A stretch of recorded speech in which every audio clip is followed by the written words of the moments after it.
आज हम सिर्फ ये नहीं समझेंगे कि बुद्ध कौन थे, बल्कि इस बात की गहराई में जाएंगे कि उनके विचार अपने समय के लिए इतने क्रांतिकारी, इतने जरूरी क्यों बन गए। ये सिर्फ एक इंसान की कहानी नहीं है, ये उस विचार की कहानी है जिसने न केवल आध्यात्मिक बल्कि सामाजिक तौर पर भी एक पूरे युग की दिशा बदल दी। तो सवाल ये उठता है कि उस दौर में आखिर चल क्या रहा था। समाज में ऐसी कौन सी उथल-पुथल मची हुई थी जिसने एक राजकुमार को अपने महल की आरामदायक और सुरक्षित चारदीवारी छोड़ने पर मजबूर कर दिया।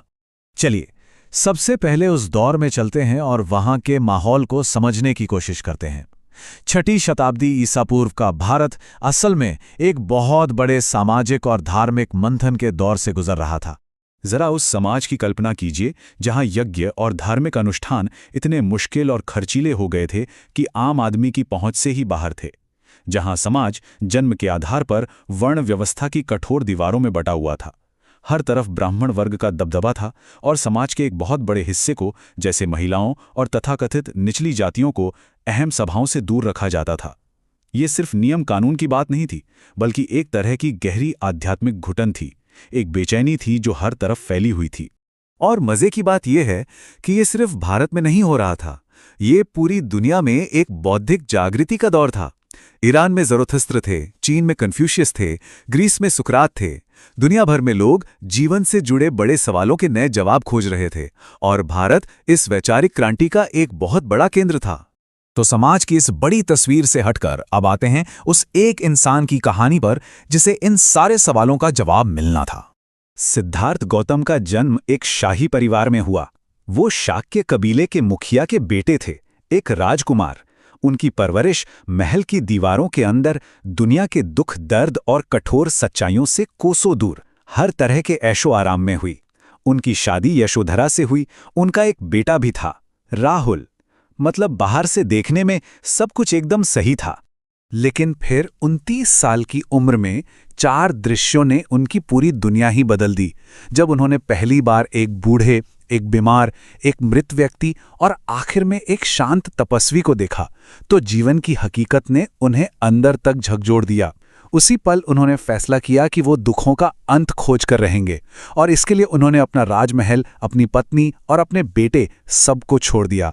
अगले 6 साल उन्होंने बहुत कठोर तपस्या की, अपने शरीर को खूब कष्ट दिए, लेकिन जल्द ही उन्हें समझ आया कि ये भी सही रास्ता नहीं है। और फिर 35 साल की उम्र में बोध गया में एक पीपल के पेड़ के नीचे ध्यान करते हुए उन्हें परम ज्ञान की प्राप्ति हुई, जिसे निर्वाण कहा गया। तो आखिर क्या था वो समाधान जो सिद्धार्थ को मिला? देखिए, यह कोई ऐसा रहस्यमयी ज्ञान नहीं था जो सिर्फ कुछ खास लोगों के लिए हो, बल्कि यह एक बहुत ही सीधा और प्रैक्टिकल रास्ता था जिसे उन्होंने हर इंसान के साथ बांटा। बुद्ध की शिक्षाओं का जो आखिरी लक्ष्य है वो है निर्वाण। अब यह समझना बहुत जरूरी है कि निर्वाण कोई जन्नत या स्वर्ग जैसी जगह नहीं है। ये मन की एक अवस्था है, एक ऐसी स्टेट जहां सारी इच्छाएं, सारा अहंकार, सारा दुख खत्म हो जाता है और इंसान जन्म मृत्यु के इस चक्कर से हमेशा के लिए आजाद हो जाता है। बुद्ध ने अपने ज्ञान को 4 आर्य सत्यों में समझाया, जो सुनने में लगभग एक डॉक्टर के डायग्नोसिस जैसे लगते हैं। पहला सत्य, जीवन में दुख है, ये एक हकीकत है, इसे स्वीकार करना होगा। दूसरा सत्य, इस दुख का एक कारण है, और वो है हमारी कभी न खत्म होने वाली इच्छाएं और मोह। तीसरा सत्य, अच्छी खबर यह है कि इस दुख को खत्म किया जा सकता है। और चौथा सत्य, इसे खत्म करने का एक साफ रास्ता भी मौजूद है, और वो रास्ता है अष्टांगिक मार्ग। ये कोई मुश्किल पूजा पाठ नहीं, बल्कि नैतिक और मानसिक अनुशासन का एक प्रैक्टिकल नुस्खा है जिसे कोई भी अपना सकता है।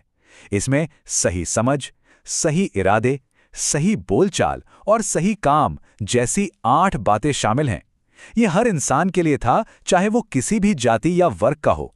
इस पूरी शिक्षा का जो सार है वो है मध्यम मार्ग। बुद्ध ने सिखाया कि सच्चाई को जानने के लिए न तो महलों के ऐशो आराम में डूबने की जरूरत है और ना ही अपने शरीर को कष्ट देने वाली घोर तपस्या की। असली रास्ता हमेशा इन दोनों एक्सट्रीम्स के बीच से होकर गुजरता है। अब जो बात इन विचारों को सच में क्रांतिकारी बनाती है वो ये है कि इन सीधी सादी बातों ने उस समय के पूरे सामाजिक और धार्मिक ढांचे की नींव कैसे हिलाकर रख दी। ये सिर्फ एक नया विचार नहीं था, ये एक सामाजिक विद्रोह था। देखिए, एक तरफ थी पुरानी वैदिक परंपरा जो सिर्फ संस्कृत में बंधी थी, यानी पढ़े लिखे ऊंचे वर्ग की भाषा में। दूसरी तरफ बुद्ध ने आम लोगों की भाषा पाली में उपदेश दिए ताकि ज्ञान सब तक पहुंचे। एक तरफ थी कठोर वर्ण व्यवस्था जो जन्म से ही इंसान को ऊंच नीच में बांटती थी, और दूसरी तरफ था बुद्ध का संघ, एक ऐसा समुदाय जहां सब बराबर थे, चाहे कोई किसी भी जाति का हो। महंगे यज्ञों और कर्मकांडों की जगह अब जोर था अच्छे आचरण और अनुशासन पर। यह ज्ञान पर से कुछ खास लोगों की मोनोपोली तोड़ने जैसा था। बुद्ध के ये आखिरी शब्द इस पूरी क्रांति का निचोड़ हैं। अपदीपो भव, यानी अपना दीपक खुद बनो। उन्होंने पुरोहितों और बिचौलियों पर लोगों की निर्भरता खत्म कर दी। उन्होंने मुक्ति की जिम्मेदारी सीधे इंसान के अपने कंधों पर डाल दी। ये उस दौर के लिए व्यक्तिगत सशक्तिकरण का सबसे बड़ा संदेश था। तो समय के साथ क्या हुआ? बुद्ध के ये क्रांतिकारी विचार रुके नहीं, बल्कि विकसित हुए, पूरी दुनिया में फैले और फिर कला के जरिए अमर हो गए। बुद्ध के बाद उनके विचारों को लेकर दो बड़ी शाखें बनी, हीनयान और महायान। हीनयान परंपरा बुद्ध को एक महान इंसान मानती थी जिसने हमें रास्ता दिखाया। वहीं महायान परंपरा में बुद्ध को एक दैवीय शक्ति की तरह देखा जाने लगा। यहीं से बोधिसत्व का विचार भी आया, यानी ऐसे ज्ञानी लोग जो खुद निर्वाण पा सकते हैं लेकिन तब तक रुकते हैं जब तक दुनिया के हर प्राणी को दुखों से आज़ाद न करा दें। और विचारों का ये फर्क हमें कला में भी साफ साफ दिखता है। जैसे पश्चिमोत्तर भारत की गांधार कला पर यूनानी प्रभाव था। इसमें बुद्ध को शांत, आध्यात्मिक और लहरदार बालों वाला दिखाया गया है। वहीं मथुरा कला पूरी तरह से भारतीय थी, जिसमें बुद्ध को एक खुश और ऊर्जा से भरे चेहरे के साथ बनाया गया है। इन मूर्तियों ने एक अमूर्त विचार को एक ऐसा मूर्त रूप दिया जिसे लोग देख सकते थे और उससे जुड़ सकते थे। बुद्ध ने उस दौर को एक जवाब दिया जो धार्मिक कर्मकांडों और सामाजिक भेदभाव के अतिवाद से जूझ रहा था। उन्होंने संतुलन, आत्मजागरूकता और करुणा का रास्ता दिखाया। और ये हमें आज एक बहुत जरूरी सवाल पर लाकर छोड़ देता है।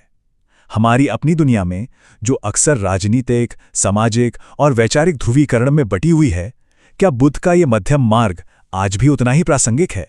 ये सिर्फ एक व्यक्तिगत सवाल नहीं, बल्कि एक सामाजिक सवाल भी है।